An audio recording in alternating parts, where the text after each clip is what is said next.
कैसे हैं आप सभी। हम लोग आज के वीडियो में आइए कुछ नया बात जानते हैं। नया बात यह कि अगर एक तरफ दुनिया की सबसे तेजी से बढ़ती मिलिट्री पावर में से एक चाइना हो और दूसरी तरफ दुनिया की सबसे बड़ी सैन्य शक्तियों में शामिल इंडिया हो और दोनों के बीच यदि किसी दिन युद्ध जैसी स्थिति बन जाए तो सबसे बड़ा सवाल होगा कि जीतेगा कौन। क्या चाइना अपनी विशाल आर्मी जैसी नेवी, बड़ी नेवी, ज्यादा डिफेंस बजट और मिसाइल पावर के दम पर इंडिया को हरा देगा, या फिर हिमालय की मुश्किल भूगोल, इंडियन आर्मी का अनुभव, इंडियन एयरफोर्स की ताकत और इंडियन ओशियन में इंडिया की स्ट्रेटेजिक पोजीशन चीन के पूरे कैलकुलेशन को बदल देगा। और सबसे बड़ा सवाल यह है कि क्या सिर्फ सैनिकों और हथियारों की संख्या देखकर यह कहा जा सकता है कि चाइना निश्चित रूप से जीत पाएगा? बिल्कुल नहीं। क्योंकि मॉडर्न वारफेयर में सिर्फ यह मायने नहीं रखता आपके पास कितने सैनिक है, मायने यह रखता है कि उनकी ट्रेनिंग कैसी है, टेक्नोलॉजी कैसी है, लॉजिस्टिक्स कैसी है, कमांड सिस्टम कितना इफेक्टिव है, और सबसे महत्वपूर्ण, युद्ध किस जगह पर किस परिस्थिति में लड़ा जा रहा है। और हमें यह लगता है कि उससे भी महत्वपूर्ण यह होता है कि आपके जो सैनिक है, आप सैनिक को जबरदस्ती जमा किए हैं या फिर कोई सैनिक इच्छा से आपके सैनिक में जुड़े हैं, सैनिक बने हैं। क्या आप सोचिए, सोचकर देखिए कि इंडिया में सभी सैनिक इच्छा से, अपनी इच्छा शक्ति से खुशी खुशी लोग सैनिक बनते हैं, लेकिन चाइना में जबरदस्ती सैनिक बनाया जाता है। वहां भी जब से वन चाइल्ड पॉलिसी था, सोचिए वहां का लड़का लोग कितना प्यारा होगा, अपने माँ बाप का एकलौता संतान होने के बावजूद मिलिट्री ट्रेनिंग में जाना है, मिलिट्री बनना है। सोचिए वहां के अगर सैनिक को लड़ने जाना होता है तो रोना आता है लोग को, रोना मतलब जबरदस्त रुवाई रोकर फिर युद्ध क्षेत्र में लोग जाता है। आज इसी वीडियो को जानेंगे, इसी को स्टेप बाय स्टेप समझेंगे और वीडियो में आखिर में हम यह जानने की कोशिश करेंगे कि अगर इंडिया और चाइना के बीच कन्वेंशनल कन्फ्लिक्ट हुआ तो किसके पास ज्यादा एडवांटेज होगा, इंडिया की सबसे बड़ी स्ट्रेंथ आखिर है क्या। आइए समझते हैं, पार्ट बाय पार्ट समझेंगे। पार्ट 1 में क्या समझेंगे कि सबसे पहले नंबर का खेल क्या है। सबसे पहले बात करते हैं उस चीज की जिसे देखकर ज्यादातर लोग तुरंत फैसला कर लेते हैं, मिलिट्री नंबर, यानी कि सैनिक कितना है। ग्लोबल फायर पावर के 2026 कंपैरिजन में चाइना को कन्वेंशनल मिलिट्री स्ट्रेंथ में इंडिया से ऊपर रखा गया है। चाइना का पावर इंडेक्स लगभग 0919 और इंडिया का लगभग 0.1346 दिया गया है। इस रैंकिंग में लोअर स्कोर बेहतर माना जाता है। मतलब ओवरऑल कन्वेंशनल मिलिट्री कैपेबिलिटी में चाइना को बढ़त मिलती है। चाइना के पास लगभग 20 लाख से ज्यादा एक्टिव मिलिट्री है, जबकि इंडिया के पास यह लगभग 14 लाख है। लेकिन यहाँ एक बहुत बड़ी गलती होती है, लोग कहते हैं कि चाइना के पास ज्यादा सैनिक है इसलिए चाइना जीत जाएगा। लेकिन अगर ऐसा होता तो हर युद्ध सिर्फ पॉपुलेशन और सोल्जर काउंट देखकर पहले ही तय हो जाता कि असल कहानी क्या है, मतलब पहले ही तय हो जाता कि जीतेगा कौन। लेकिन ऐसा बिल्कुल नहीं है। आइए हम देखते हैं पार्ट 2, जिसमें है डिफेंस बजट। डिफेंस बजट में चाइना बहुत आगे है। अब बात आता है उस फैक्टर पर जो किसी भी मॉडर्न मिलिट्री की बैकबोन है, पैसा, और यहाँ चाइना को बहुत बड़ी बढ़त मिलती है। सिप्री के 2024 आंकड़ों के अनुसार चाइना का मिलिट्री एक्सपेंडिचर लगभग $314 बिलियन था, जबकि इंडिया का लगभग $86 बिलियन है। यानी एब्सोल्यूट स्पेंडिंग में चाइना करीब 3.6 गुना ज्यादा खर्च कर रहा है भारत की अपेक्षा। और 2026 में चाइना ने अपने ऑफिशियल डिफेंस बजट में लगभग 7% की बढ़ोतरी भी की है, जिससे उसका घोषित डिफेंस बजट करीब 1.91 ट्रिलियन युआन यानी कि लगभग $277 बिलियन के आसपास पहुंच चुका है। इसका मतलब साफ है, चाइना के पास ज्यादा पैसा है। ज्यादा पैसा मतलब ज्यादा रिसर्च, ज्यादा प्रोडक्शन, ज्यादा इंफ्रास्ट्रक्चर और लंबे समय तक मिलिट्री मॉडर्नाइजेशन को सपोर्ट करने की क्षमता। तो क्या यहाँ चाइना जीत जाएगा? नहीं। अगर ऐसा होता तो अमेरिका कोई आदमी अमेरिका से लड़ता ही नहीं, सीधा जीत हो जाता अमेरिका का, भाई, क्योंकि उसके पास पैसा अधिक है। लेकिन ऐसा बिल्कुल नहीं है, क्योंकि पैसा एक एडवांटेज है, लेकिन वार को पूरा आंसर नहीं है, वार का पूरा आंसर नहीं है, सिर्फ एक एडवांटेज है। आप समझ रहे हैं? पार्ट 3 देखते हैं। अब आती है कि सबसे मुश्किल जगह हिमालय। अब इमेजिन कीजिए कि एक तरफ चाइना, दूसरी तरफ इंडिया, लेकिन इसके बीच कोई फ्लैट मैदान नहीं है, बीच में है हिमालय। और यही ज्योग्राफी इस पूरे मुकाबले को ड्रामेटिकली बदल देता है। हाई एल्टीट्यूड इलाके में लड़ाई आसान नहीं होता। यहाँ मौसम, ऊंचाई, ऑक्सीजन, रोड्स, ट्रांसपोर्टेशन और सप्लाई जैसी समस्या किसी भी मिलिट्री के लिए एक बड़ी चुनौती बन सकती है। यही वजह है कि चाइना और इंडिया की border geography conventional military comparison को एक सामान्य मैदान की लड़ाई से बिल्कुल अलग बना देती है। और इंडिया के लिए यहाँ एक इंपॉर्टेंट एडवांटेज है, इंडियन आर्मी हिमालय एनवायरमेंट में लंबे समय से डिप्लॉयमेंट का अनुभव है। लेकिन इसका मतलब यह नहीं कि चाइना कमजोर है। चाइना ने पिछले वर्षों में अपनी बॉर्डर इंफ्रास्ट्रक्चर और मिलिट्री लॉजिस्टिक पर भारी इन्वेस्टमेंट किया है। यानी अगर कोई यह सोच रहा है कि हिमालय की वजह से चाइना आसानी से इंडिया पर हमला कर देगा तो वह भी गलत है। लेकिन अगर यह सोच रहा है कि हिमालय की वजह से चाइना कुछ नहीं कर सकता तो यह भी गलत है। असल advantage terrain plus preparation plus logistic के कॉम्बिनेशन से तय होगा। सीधा नहीं कि हाँ चाइना हारेगा, इंडिया जीतेगा, चाइना जीतेगा, नहीं। आइए देखते हैं पार्ट 4, जिसमें हम एयरफोर्स के बारे में समझेंगे। एयरफोर्स का मतलब आसमान किसका।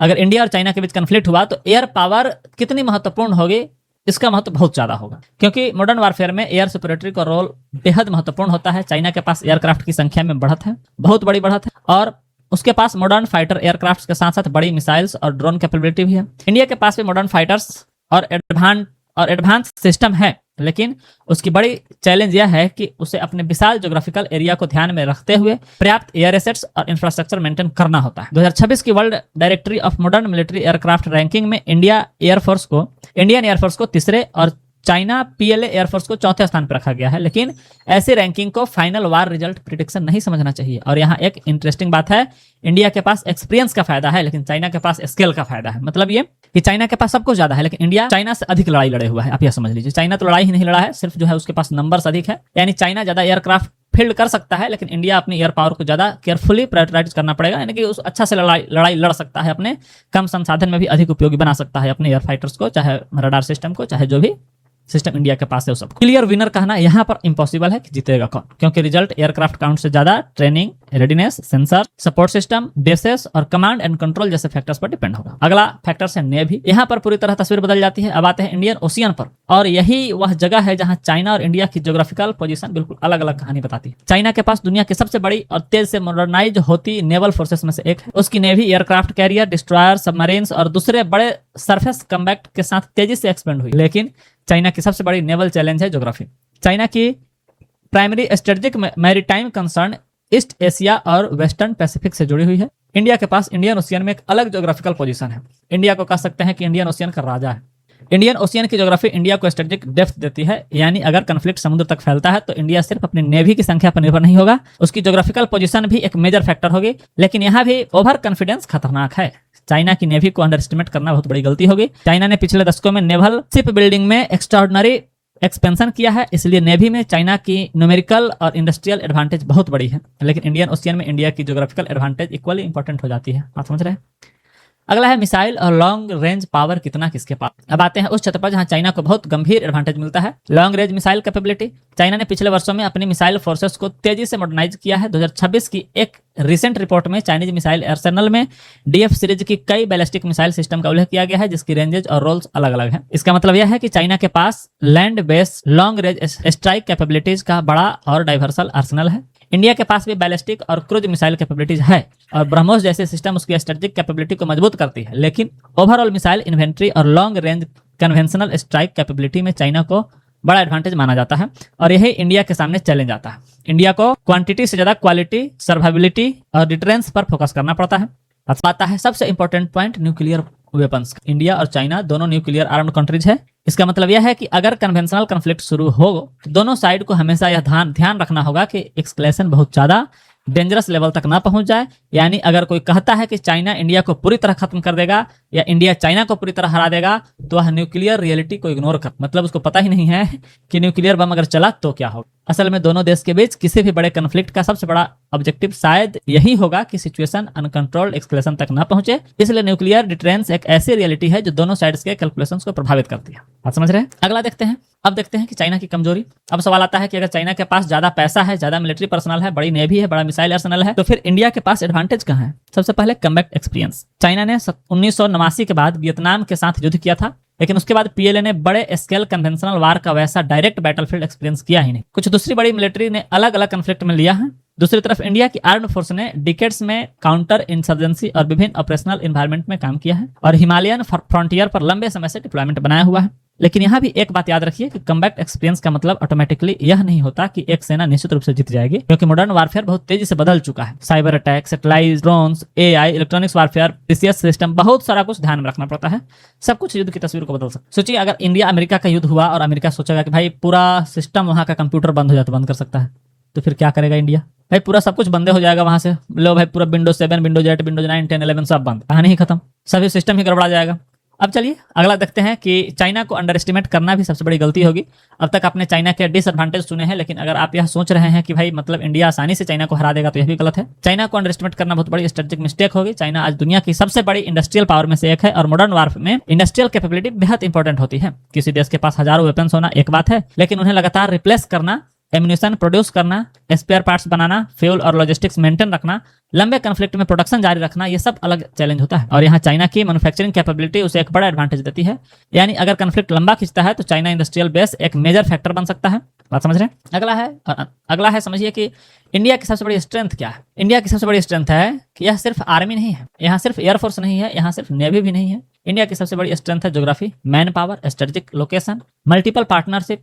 इंडिया की लोकेशन ऐसी है कि वह इंडियन ओशियन में एक सेंटर पोजीशन पर बैठता है। इसके अलावा इंडिया के पास दुनिया की सबसे बड़ी आबादियों में से एक है और इकोनॉमिक तथा टेक्नोलॉजिकल कैपेबिलिटी भी लगातार बढ़ रही है। लेकिन इसका मतलब यह नहीं कि इंडिया की मिलिट्री में कोई कमजोरी नहीं है। इंडिया को अभी भी कई एरिया में मॉडर्नाइजेशन की जरूरत है। फाइटर स्क्वाड्रन स्ट्रेंथ कमी है, इंडिजिनस डिफेंस प्रोडक्शन होना चाहिए, मिलिट्री लॉजिस्टिक्स कमी है, surveillance, drones and high in technology, सब अभी बहुत सारी कमी है। अगला है कि युद्ध कहाँ हो। अगर हम सोचे कि चाइना इंडिया का युद्ध होगा तो कहाँ होगा, क्योंकि यह पूरा आंसर बदल सकता है। अगर कन्फ्लिक्ट हिमालयन बॉर्डर तक सीमित रहता है तो ज्योग्राफी और ग्राउंड फोर्सेस की भूमिका बहुत ज्यादा होगी। अगर कन्फ्लिक्ट एयर डोमेन में फैल जाता है तो एयरक्राफ्ट, एयर डिफेंस, सर्विलियांस और मिसाइल सिस्टम्स ज्यादा इंपॉर्टेंट होंगे। अगर कन्फ्लिक्ट इंडियन ओशन तक पहुंचता है तो इंडिया की ज्योग्राफी और नेवल पोजीशन को इंपॉर्टेंस बढ़ जाएगा। और अगर कन्फ्लिक्ट बहुत लंबा चलता है तो इकोनॉमी और इंडस्ट्रियल प्रोडक्शन निर्णायक फैक्टर बन सकते हैं। यानी एक ही सवाल के 4 अलग अलग आंसर हो सकते हैं। बात समझ रहे हैं? तो आखिर बताइए आपके अनुसार क्या लड़ाई होना चाहिए? क्या आपको लगता है कि क्या हम पाकिस्तान से जीत जाएंगे तो क्या भारत पाकिस्तान का लड़ाई होना चाहिए? भाई देश 50 साल पीछे चला जाता है। अगर लड़ाई हुआ भारत पाकिस्तान का, चाहे भारत चाइना का, तो देश 50 साल पीछे चला जाएगा। दोनों देश, चाइना इतना खतरनाक विकसित अभी हुआ है लेकिन चाइना कहीं लड़ाई नहीं कर रहा है। क्यों नहीं लड़ाई कर रहा है? क्योंकि उसको पता है कि अगर हम लड़ाई में उतरे तो भाई देश 50 साल पीछे चला जाएगा। तो चाइना किसी भी लड़ाई में उतरना नहीं चाह रहा है। सिर्फ बीच में 2020 में गलवान घाटी में या फिर थोड़ा सा उससे पहले 18 में ऐसा करके भारत को टेस्ट करना चाह रहा था कि भाई मोदी जी हैं तो है क्या चीज। इंडियन आर्मी को टेस्ट करना चाह रहा था तो आए लोग धापड़ मार के लोग कहानी खत्म कर दिए। कितना 40-50 सैनिकों को मार दिए इंडियन आर्मी लोग। फिर गया लोग उसी समय है चाइनीज मिलिट्री का उसी समय रोने का वीडियो आया था। खतरनाक तरीका से लड़ाई करने आ रहा था तो रो रहा था। मैं अब हम पता नहीं इस टाइप से रो रहा था लोग। वीडियो देखते तो मजा आता। खैर आज के वीडियो में इतना ही। मिलते हैं अगले क्लास में, अगले वीडियो में। क्योंकि हम क्लास भी कराते हैं इसलिए क्लास कहा जाता है। मिलते हैं हम अगले वीडियो में। तब तक के लिए जय हिंद, जय भारत। उम्मीद करते हैं कि लड़ाई वगैरह ऐसा कोई बात ना हो। दोनों देश में परमाणु संपन्न देश है। दोनों देश ही नहीं, भारत, इंडिया, पाकिस्तान सभी परमाणु संपन्न देश है। तो हम लोग शांति से रहे, इसी में भलाई है।